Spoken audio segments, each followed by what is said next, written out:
Hello guys, आज चाहिँ म आफ्नै गाउँठाउँको घुमाउरेमा छु। यो चाहिँ एक पिकनिक स्थल हो।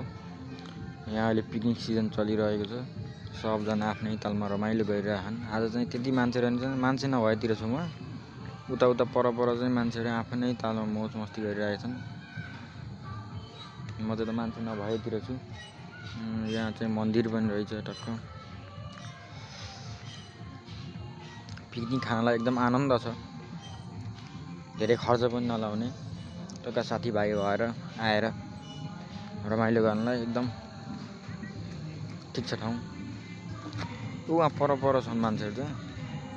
आज त चाहिँ आज हुन त आज सन्डे भएर नि होला, त्यति आज स्कुलहरूबाट धेरै आउने, त्यही भएर स्कुल छ नि त आज, त्यही भएर आज चाहिँ अलि रहेन छु।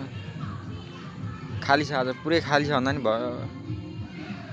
उता पर 6-7 टोली मात्रै छन् आज, अरू चाहिँ पुरै खाली छ। यता आफ्नै तालमा छन् सबजना,